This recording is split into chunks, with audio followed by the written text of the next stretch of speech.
Hello ठीक। शुक्रिया RMS और भीमसेना और बीदर के लोग जो यहाँ हैं, और तमाम लोग जो देश के दूसरे हिस्सों से आए हैं, ताराराम मेहना जी और पूरा डेलीगेशन। मैं सबको जानता नहीं हूँ, ये मेरी कमी है, क्योंकि एक पत्रकार हूँ तो सब जगह जाना पड़ता है। जो भी लोग यहाँ बैठे हुए हैं वो निराश ना हो। आपको नहीं पता है आप क्या कर रहे हैं। सुबह ऑफिस जाना, ऑफिस से घर आना, फिर ऑफिस जाना, फिर घर आना, ये मुर्दा लोगों का काम है। जिस देश में, जिस धरती पर हम पैदा हुए हैं, उसमें हम दूसरों के कुछ काम आए, अपना परिवार चलाएं, पेट चलाएं, देश को देखें और इंसानियत को जिंदा रखें, इंसानियत को बचाएं। हम लोग की लड़ाई किसी जाति और धर्म से नहीं है, हम लोग की लड़ाई इंसानियत के खिलाफ लोगों से है, जो हमें इंसान ही नहीं समझते हैं, जो हमें जातियों में बांट रखा है, जिन्होंने हमें, जिनको तकलीफ होती है कि इस जाति का आदमी नौकरी कैसे कर सकता है, पढ़ कैसे सकता है, इसके शरीर पर कपड़ा क्यों है, ये बोल क्यों सकता है मेरे सामने। पहले इनको दिक्कत थी कि बैठ कैसे सकता है मेरे सामने, मूंछ कैसे रख सकता है सामने। तो इस देश के 90% आबादी को, 90% लोगों को जाति की वजह से न पढ़ने लिखने दिया जा रहा है। अब तो स्थिति ये हो गई है कि धर्म की वजह से भी लोगों को मारा जा रहा है। पहले जो सवर्ण हिंदू थे, जिनको हम लोग मनुवादी कहते हैं, वो सिर्फ हिंदुओं को मारते थे। जब ज्योतिबा फुले ने शिवाजी महाराज का इतिहास खोजा और जब उन्होंने शूद्रों और अछूतों को एकजुट किया, मनुस्मृति के हिसाब से हम शूद्र और अछूत थे, उनको एकजुट किया, उसी समय से सांप्रदायिक दंगा शुरू हो गया। जो लोग मुगलों के यहाँ नौकरी करते थे, जिन लोगों का बेटी रोटी का रिश्ता था, उन्होंने देखा कि अब जाति के आधार पर हमारा शासन नहीं रहेगा। जब बृहद्रथ मौर्य की हत्या होती है, पुष्यमित्र शुंग आते हैं, तो जातियां बनाई गई और जाति के आधार पर उन्होंने शासन किया। जब उन पर कब्जा कर लिया मुगलों ने, तब उन्होंने कहा कि हम जाति के हिसाब से श्रेष्ठ है। उन्होंने धर्म की बात नहीं की। तुलसीदास ने, जिसको आप तुलसी रामायण कहते हैं, उन्होंने एक लाइन नहीं लिखा है किसी मुसलमान के खिलाफ, क्योंकि मुसलमान राजा थे। लेकिन जब अंग्रेज आए और जब अछूतों को और शूद्रों को अधिकार देना शुरू किया, अंग्रेज आए, बाबा साहब कैसे बने जब अंग्रेज आए, फूले कैसे बने जब अंग्रेज आए, तब उन्होंने धर्म का टांटा शुरू किया। क्योंकि अंग्रेजों ने जाति के आधार पर जब इनको अधिकार देना शुरू किया, तब इनको लगा कि अब लड़ाई धर्म के आधार पर लड़नी पड़ेगी। और आज आपके ही धर्म के लोग, आपके ही धर्म को, इस देश की विडंबना देखिए कि धर्म कोई भी हो इस देश में, जाति सब में है। और किसी भी धर्म में आप चले जाइए, आप सिखिज्म में जाइए, वहां भी जाति है, वहां भी SC ST के लोग प्रताड़ित हैं।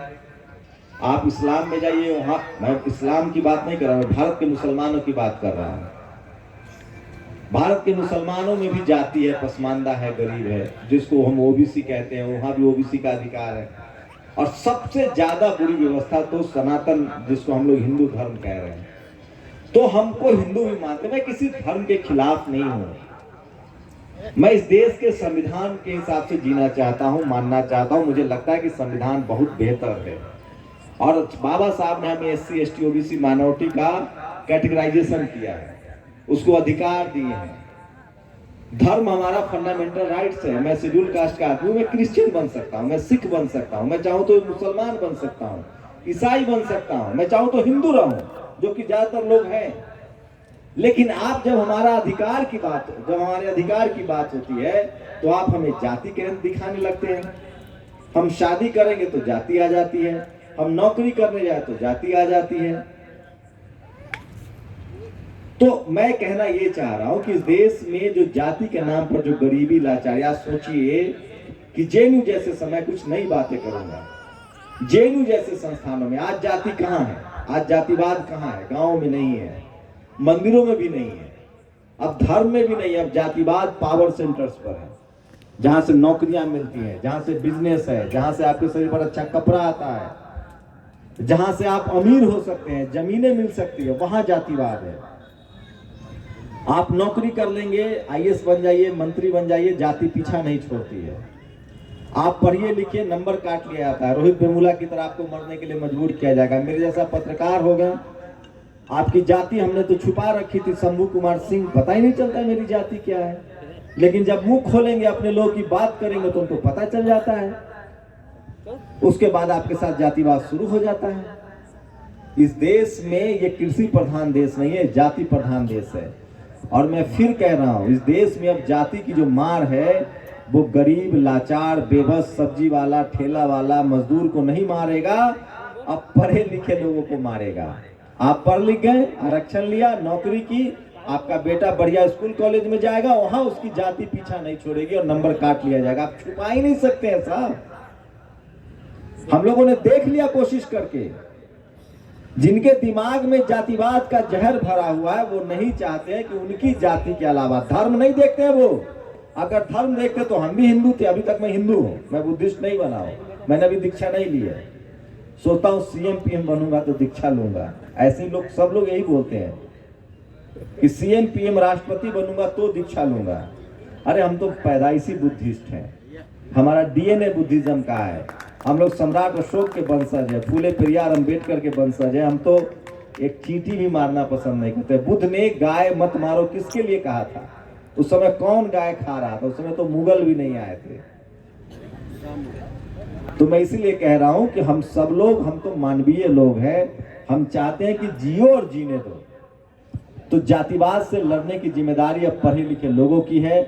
और उसके लिए सबसे बड़ा 6 हथियार है: मीडिया, जुडिशियरी, ब्यूरोक्रेसी, बिजनेस और कॉलेज, यूनिवर्सिटी। ये वो 6 जगह हैं जहां तक आप लोग, जब तक वहां नहीं जाएंगे, आप नहीं बच पाएंगे। आपको जाति के आधार पर प्रताड़ित किया जाएगा। और ये देश तब तक बेहतर मुल्क नहीं बन पाएगा जब तक जातियां खत्म नहीं होंगी। आज संसद में एक केरल के ओबीसी सांसद ने कहा है कि जज सिर्फ ब्राह्मण क्यों है।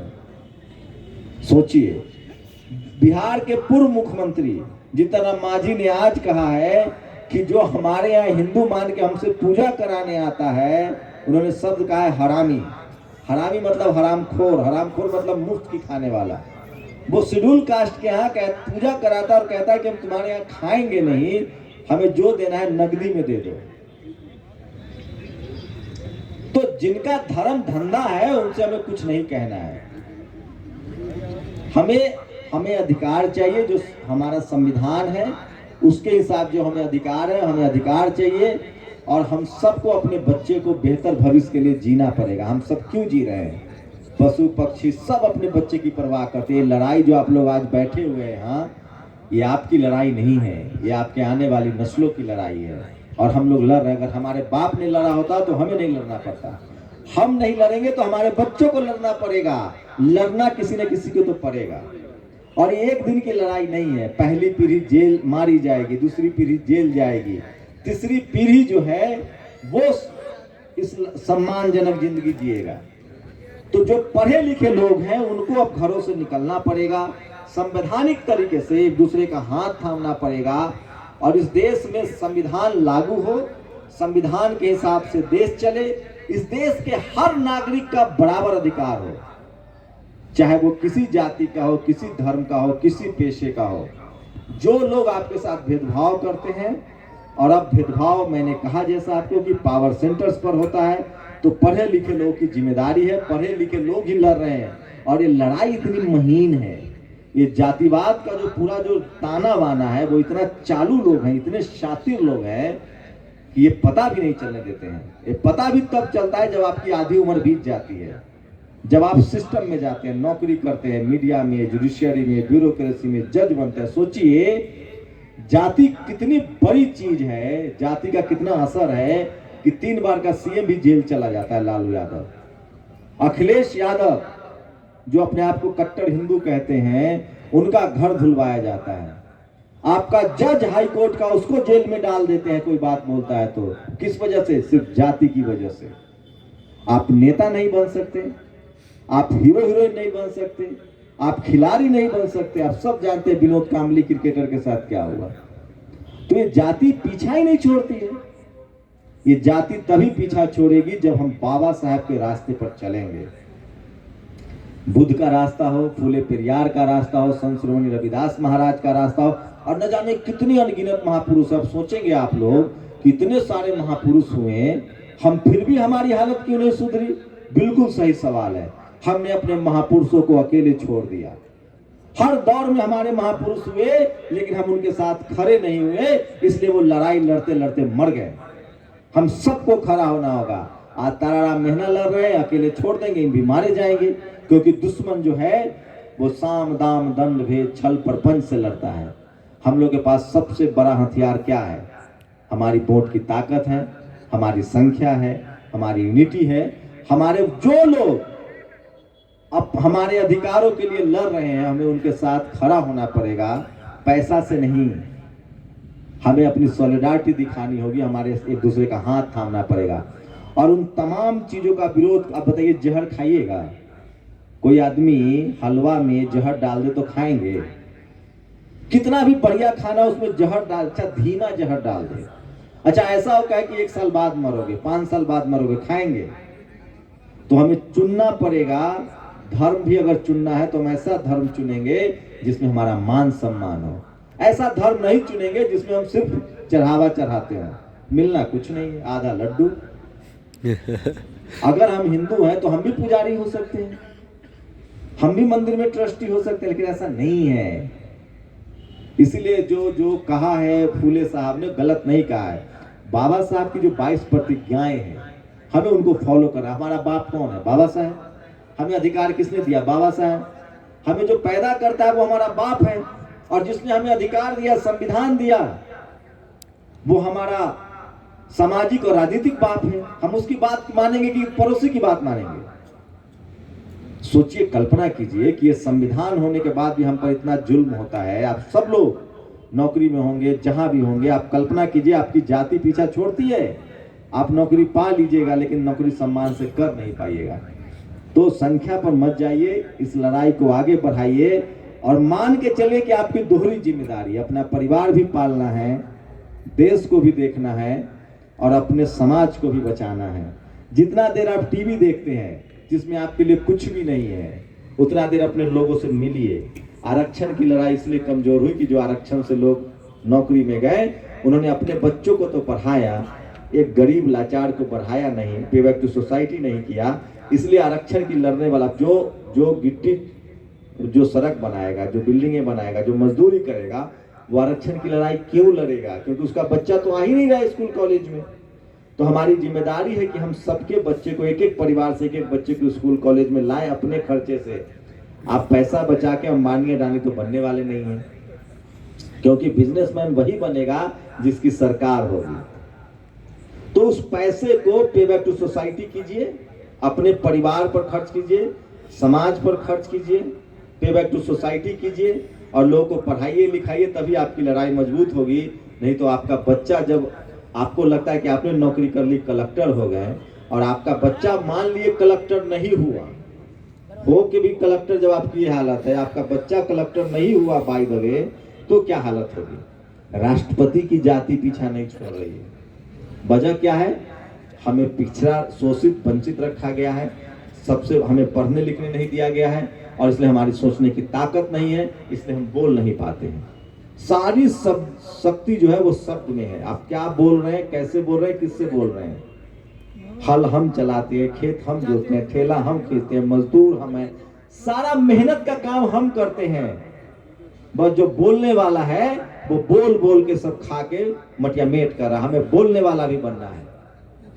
और तमाम जो संगठन है, चाहे वो मूल निवासी संगठन हो, वामसेप हो, भीम सेना हो, तमाम, मैं भी क्या कर रहा हूँ, मैंने आप लोगों का खेत जोता है, आपको पैसे दे रहा हूँ, बोल के आपके अधिकार को ही तो बता रहा हूँ। तो नौकरी भी कीजिए, आप लोग बोलना शुरू कीजिए। और वो दौर था जब हमारे पास मीडिया नहीं थी, अब सोशल मीडिया है। टीवी अखबार के बदले ट्विटर, फेसबुक, इंटरनेट का इस्तेमाल कीजिए, अपनी बातें लिखिए, बोलिए। सोशल मीडिया पर लिखने से अधिक